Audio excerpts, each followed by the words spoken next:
In this video, I'm going to look at the 2013 GCSE Chemistry paper from CCEA, and this is paper 2 or unit C2. Here we have the first question.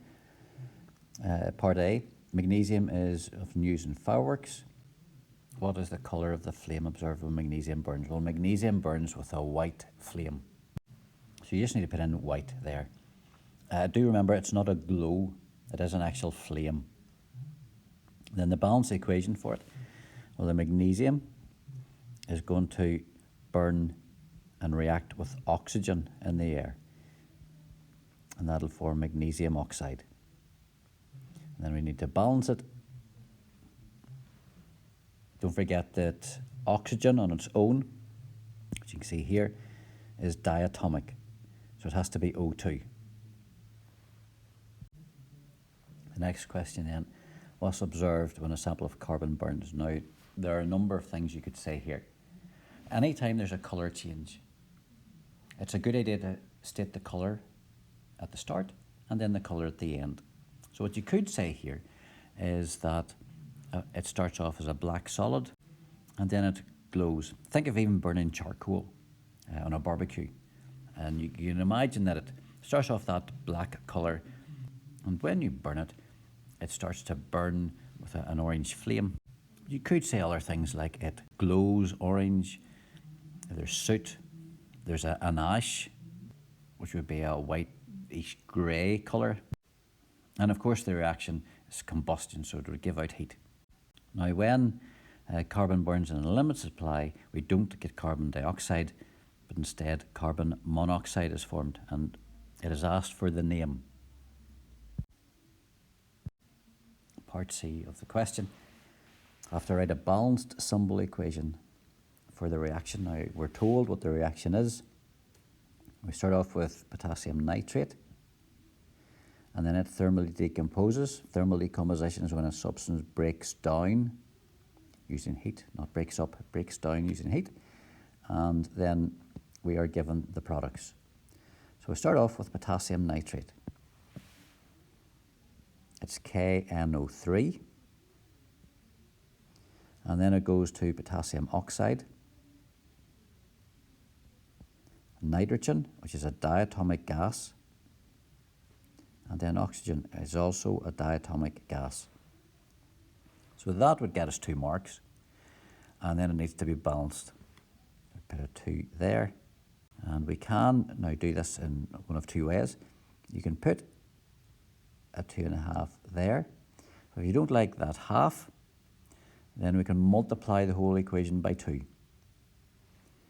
So we would end up with 4 there, 2, 2, and 5. So that's perfectly acceptable. D, part 1. For rust to occur, oxygen and water are required. Don't say wetness or dampness. The chemical name for rust is hydrated iron 3 oxide. So it'll be 1 mark for the hydrated part and then 1 mark for the hydrated or the iron 3 oxide. Part E then is about a redox reaction. So this reaction occurs in the blast furnace.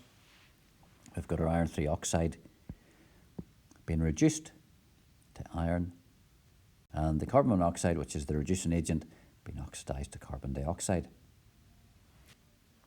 Now, oxidation and reduction can be in terms of oxygen, electrons, and hydrogen. So let's see what the question asks us to do. We have to explain it in terms of the change of oxygen. So we don't need to write anything about hydrogen or electrons. We'll stick with the oxygen. Now you can see that the Fe2O3 goes to Fe, so it loses oxygen. And given the symbols is fine. It's probably just the simplest thing to do.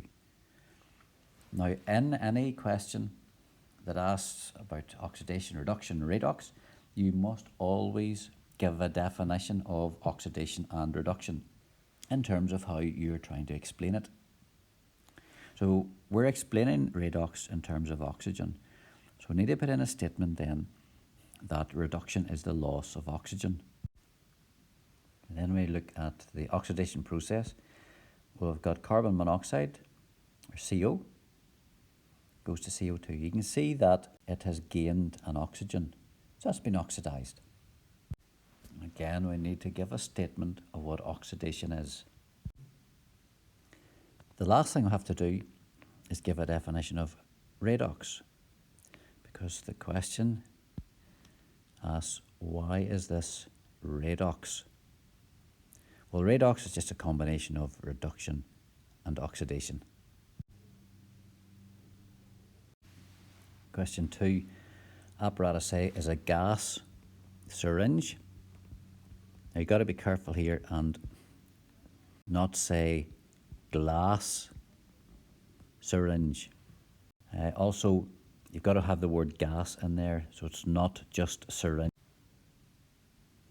A catalyst is a substance which speeds up a reaction without getting used up. Now, sometimes you're asked to explain how a catalyst works. And in that case, you would say that it provides an alternative reaction pathway of lower activation energy. But here, you're just asked to really give the definition of a catalyst. And then hydrogen peroxide is H2O2, and it decomposes into water and oxygen. We've got to balance this. Well, we need to put a 2 in front of the hydrogen peroxide and then a 2 in front of the water. This catalyst of manganese 4 oxide, or sometimes it's known as manganese dioxide, doesn't get used up. So if we started off with 1 gram of catalyst and the reaction was carried out, if we filtered the mixture to remove the manganese 4 oxide, dried it and weighed the catalyst, we would end up with 1 gram still of the catalyst. Okay, the next question then. So we've got a graph from the data obtained at 25 degrees C and 25.0 cubic centimetres. Okay, that would indicate that we've used a pipette or a burette. A measuring cylinder can't measure to that degree of accuracy. And then we've got our concentration of hydrogen peroxide and a gram of catalyst. Apart from the apparatus shown in part A, I've put the picture of the apparatus up in the top right. So we've got our conical flask, delivery tube, and then the gas syringe. Now, any time you carry out a rate experiment, you have to time it. And you can see on the graph that time and seconds is along the bottom. So you always need a stopwatch or a stop clock. You can say a timer as well. The total volume of gas, well, you just read that off from the graph. Now you go across, and that's 48 cubic centimetres. Don't forget the units. You're now asked to sketch the graph that you would obtain if the reaction was repeated at 40 degrees C. Well, originally it was at 25 degrees C.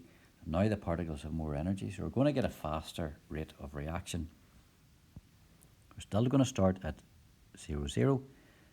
It's going to be steeper, so it has a steeper gradient, but everything else has remained the same. So it's going to level off at 48 cubic centimetres. Now you do need to be careful with some questions regarding hydrogen peroxide. Now it doesn't apply to this particular question. In the reaction itself, if I do it over here at the sides, we've got hydrogen peroxide, and that decomposes into water, which I'm not going to put in, and oxygen. You can see that there's only one reactant. If there were 2 reactants, and you were asked to sketch the graph of what you would get if the concentration of one of the reactants was changed, well, then you would either do it steeper or less steep, but it would level off at the same place. Again, if you're not too sure what I mean, so imagine that's, A plus B goes to give C, etc. And you repeat the experiment at, let's say, a higher concentration. Well, then the reaction is going to be deeper, but it'll level off at the same place. If it was less concentrated, let's say A was less concentrated, but everything else kept the same, then it would be less deep, but it would level off at the same place if everything else is kept the same. Now for hydrogen peroxide, it's a bit different. Because we've only got one reactant and it's getting turned into oxygen gas, if the concentration of hydrogen peroxide is changed, that alters the volume of oxygen produced. Because the hydrogen peroxide gets turned into oxygen. So if we have less hydrogen peroxide in terms of concentration, that means we'll get less oxygen produced. So let's say the concentration of hydrogen peroxide was halved. That means that the volume of hydrogen obtained would halve. So in actual fact, if I draw it here, I'll start off at 0, 0. Because the concentration is halved, it's going to be a slower rate of reaction. So that's just like before. Remember A plus B? It was a slower rate of reaction.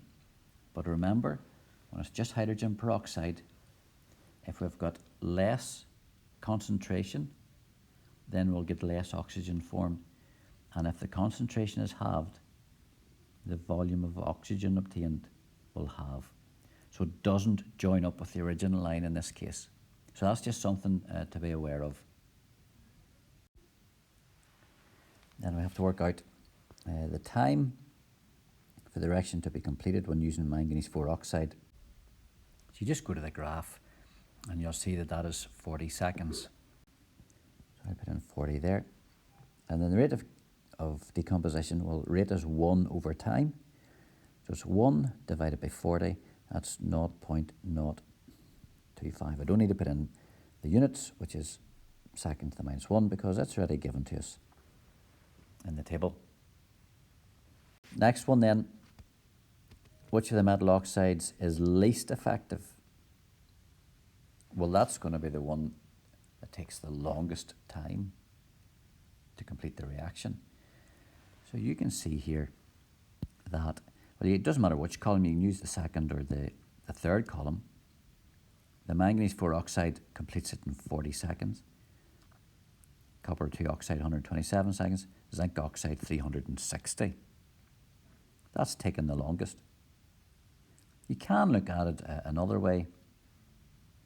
Look at the rate. So in this case, the bigger the number, the faster the reaction, because this is the rate. Over here, this is the time in seconds for the reaction to finish. So you just need to be careful of that. So I'll just say that again, and I'll use zinc oxide because that's the answer. Zinc oxide took the longest time in seconds to complete the reaction. And you can see then that the value for the rate when using zinc oxide is the smallest. On to the next question. Well, why is this molecule a hydrocarbon? Well, a hydrocarbon is just made up of 2 words joined together, hydrogen and carbon. And putting in the only is important to get the mark. The functional group then, functional group is the reactive part of a molecule. And you can see here that it's got a carbon-carbon double bond, so that's an alkene. So we just put in C, double bond C, or you'd be allowed to say alkene as well. Part B, we've got linalool, and then we're asked to draw a circle around the alcohol functional group, but all alcohols contain an OH group. So what you do is just draw it around the OH. Now do be careful. Don't include the carbon. In other words, don't draw it right around that, otherwise you'll lose that mark. Because the C is not part of the functional group, it's just the OH. Then on to part 2. Alcohols burn in a complete supply of air to form carbon dioxide and water. So I'll just put in CO2 and H2O. That then needs to be balanced. 14 there, 10 carbon dioxides, and then 9 waters. Acidified potassium dichromate is an oxidizing agent, and it starts off as orange, and if it oxidizes an alcohol, it will turn to green. The general formula is CN H 2N plus 1 OH. You just have to learn that. The structural formula, so we're going to show all of the bonds here. Well, the F bit means it contains 2 carbons, and the all tells us there's an OH group. I'm just going to put it on the end, and don't forget to complete the diagram by putting in the hydrogen. So that's ethanol. You can show the bond between the OH as well. So let's say that's the carbon. You can do that also. Ethene is an alkene, and they have the general formula CnH2n. There's going to be C2H4. The structural formula is something like this. Don't forget, when you're drawing organic structures, carbon must always have 4 bonds. So that's just a fundamental thing. To always check, have you drawn in 4 bonds around carbons? And room temperature, ethene is a gas. All the alkenes that you do will be gases at room temperature and pressure. Ethanoic acid is carboxylic acid. It has the COOH functional group.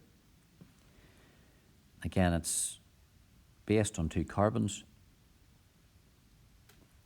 Then we put in a C double bond O, OH, a carboxyl group. And we've got to make sure that all of the carbons have 4 bonds. So there we are.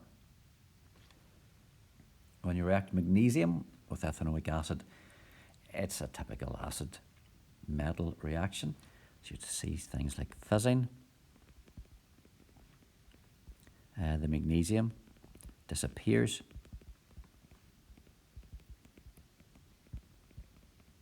You get a colourless solution. Heat would be released. Just watch out as well. Don't say it's exothermic. Right?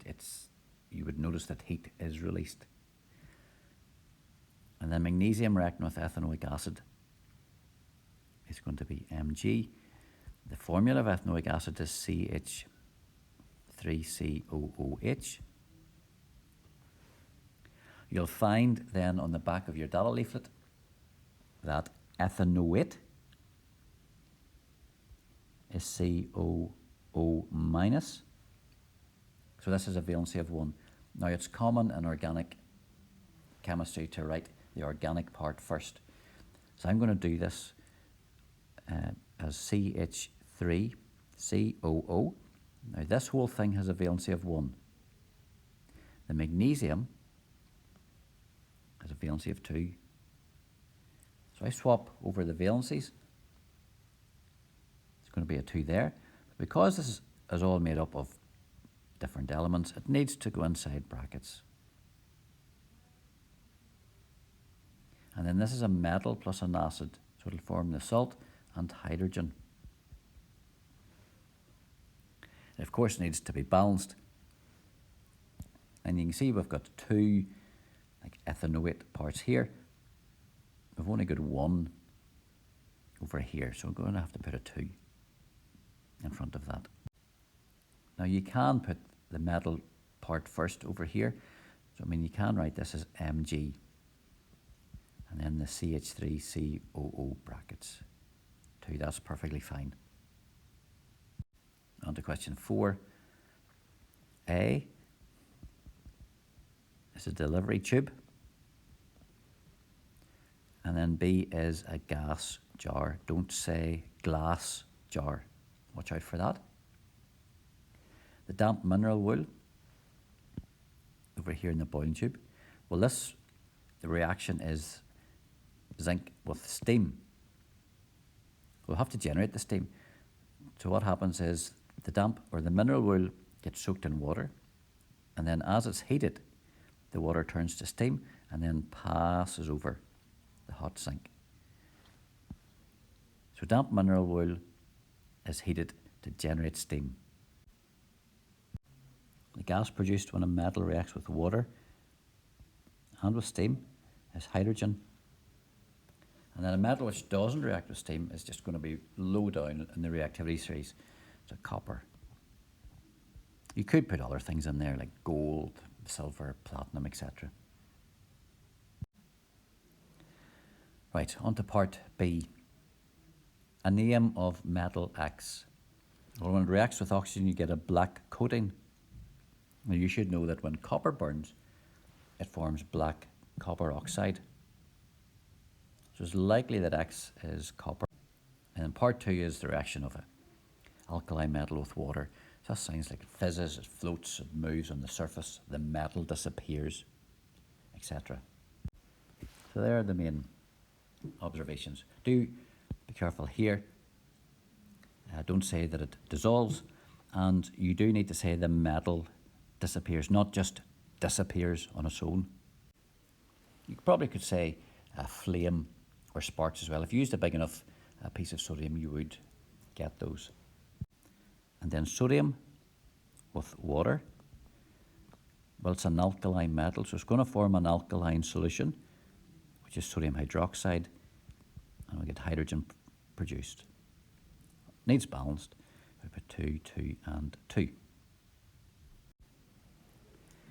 The electrolysis question then, the definition, so something like that, the decomposition or the breakdown, you could say, of a liquid electrolyte using electricity. The purified bauxite is known as alumina. And then this reaction, aluminium ions, remember this is the electrolysis of molten aluminium oxide. So it's made up of aluminium ions and oxide ions.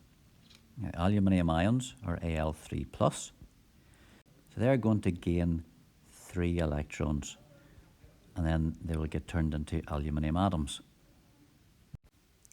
Electrolysis is carried out at a temperature somewhere between 900 and 1000 degrees C.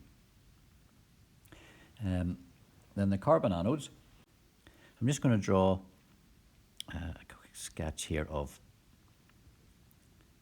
the cell. That's your anode. Then you've got your cathodes, a steel tank. The aluminium ions go towards the cathode. They pick up the electrons, and then the aluminium gets tapped off.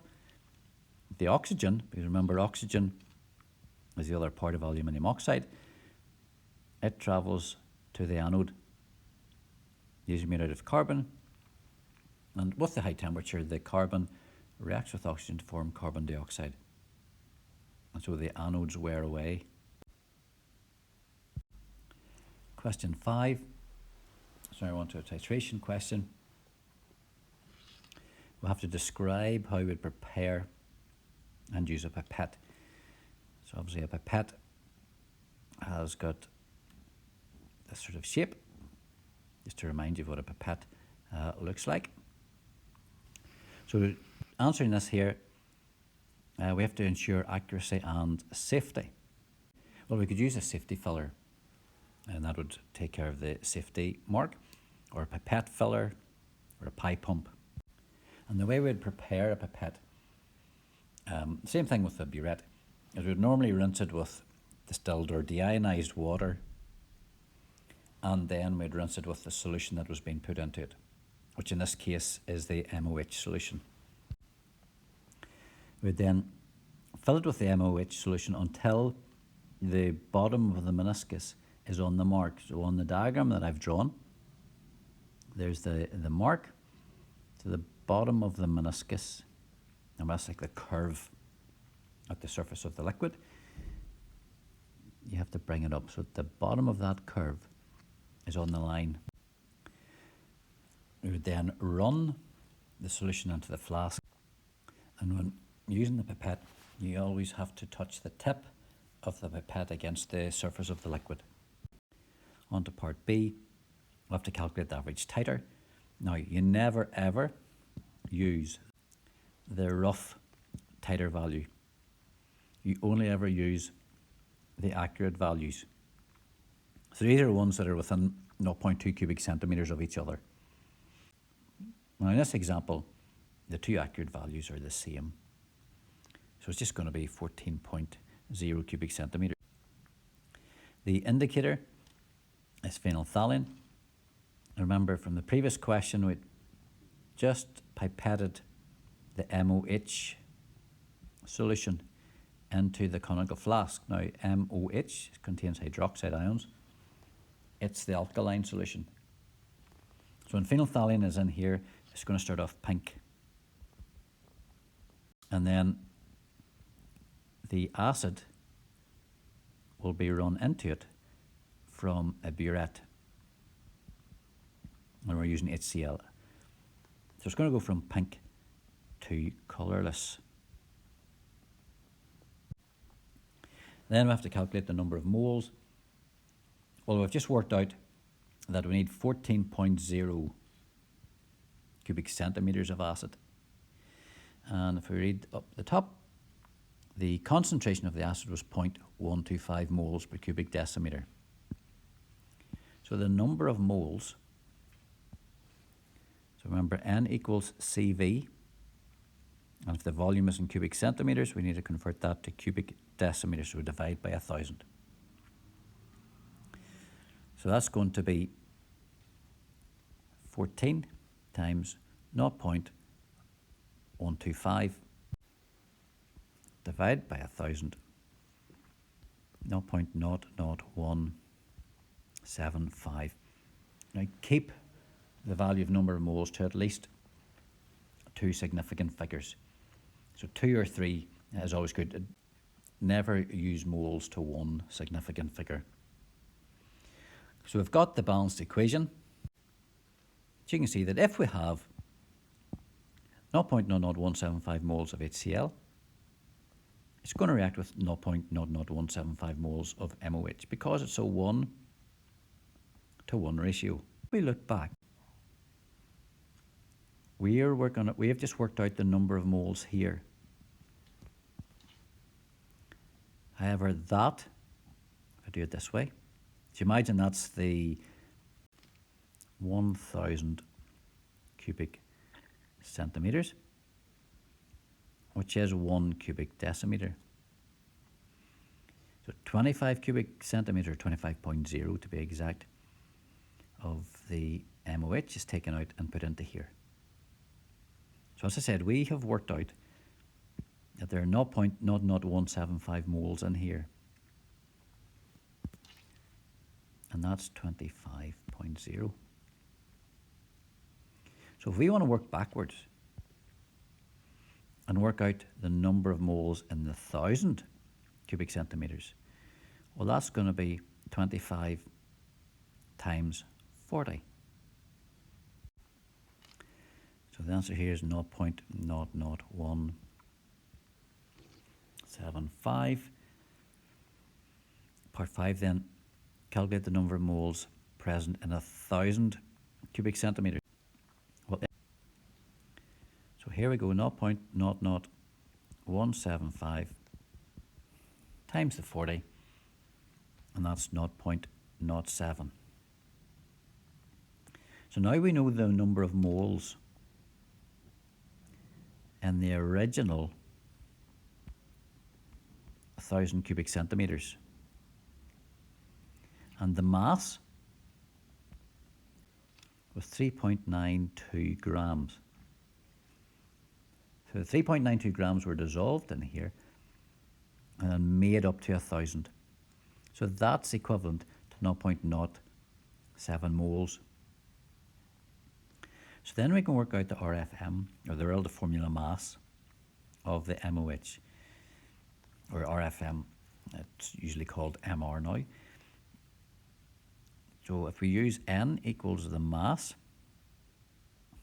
of the relative formula mass, we want to rearrange this to give us the formula mass. So if I do that, it's going to be mass over moles. So it's going to be 3.92 over 0.07, and that's 56. So MOH has a formula mass of 56. So now we're trying to work out M. So let's see. If I put in MOH, well, I know that the O is oxygen and H is hydrogen. Well, oxygen is 16 and the H is 1. So that gives me 17. Now if I subtract 17 from 56, because remember, this whole thing equals 56.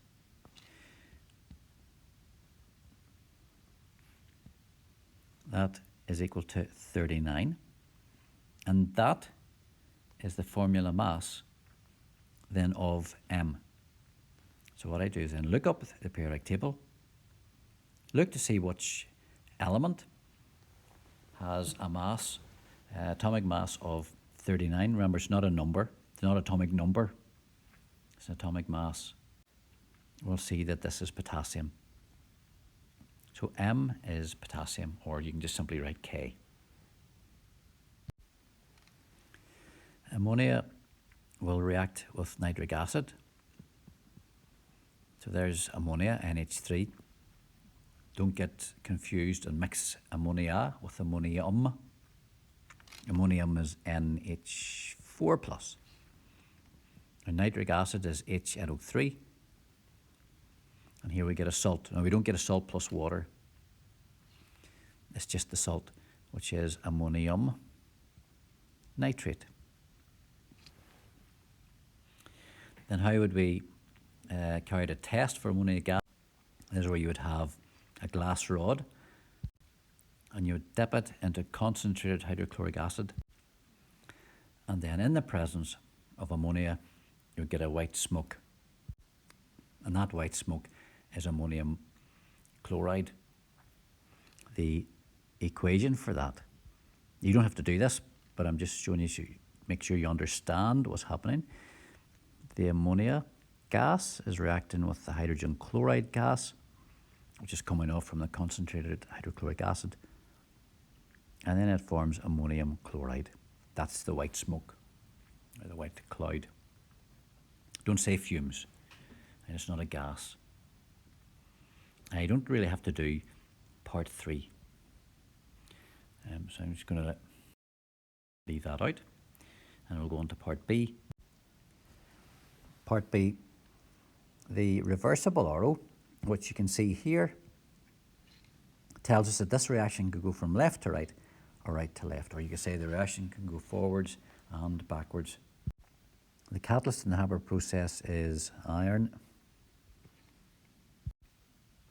Now you can see here that as you increase the temperature, the yield, so we've got yield here, the yield actually decreases.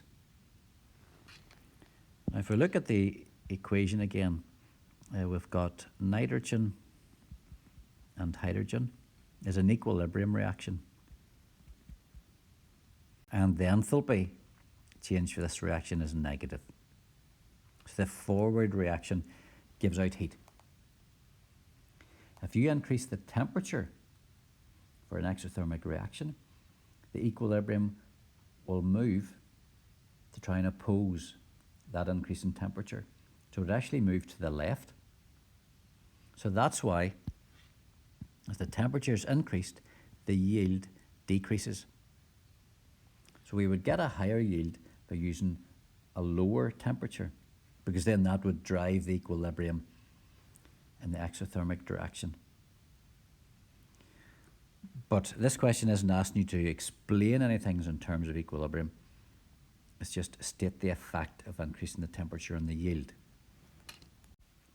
So decrease is all you need to say. What is the percentage yield of using these figures?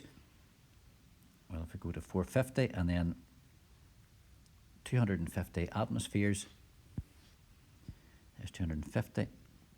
And I go up to the line that's 450 degrees C, read across, the percentage yield is 30. So if this reaction would produce a higher yield at a lower temperature, then why do we use 450? Well, this ties in with the topic on rates of reaction. Remember, when you have a chemical reaction, particles have to collide with each other. But it's not just enough for them to collide, they have to collide with enough energy. Right? The activation energy, that's the minimum energy required for a reaction to occur. So if you have a lower temperature, even though that will produce a higher yield, the reaction will be very slow. Of course, then that just means it takes a long time or a longer period of time for the ammonia to be produced. So there's a compromise has to be made. So yes, a lower temperature will produce a higher yield, but it takes longer to produce. So the rate of the reaction needs to be enough so that the manufacturer can make the ammonia and then sell it. The pressure of 250 atmospheres, yes, the yield would be increased by using a higher pressure. So here's the equilibrium equation again. You can see there is a total of 4 moles of gas on the left, 2 moles of gas on the right. So when the pressures increase, the equilibrium is going to move to the right to oppose the change in pressure. So if we had a higher pressure, then that would give us more ammonia. But again, there has to be a compromise used, because as the pressure increases, that means you need more expensive equipment that's capable of withstanding the high pressure. That's one aspect. There's safety coming to it as well. Again, the more pressure there is, the more risk there is of something going wrong. So at a lower temperature, the rate of the reaction would be slow. The high pressure could cause safety concerns, or you would need specialized, expensive equipment to withstand the pressure. That's why we just need a compromise between the two, the temperature and the pressure. So for this question, there's only 1 mark, but this would be a good answer here, because you've got a clear understanding, if you've given this one, that the higher temperature or the lower temperature would produce a slower rate. And then this one as well, high pressure cause safety concerns or would need more expensive equipment to withstand the pressure.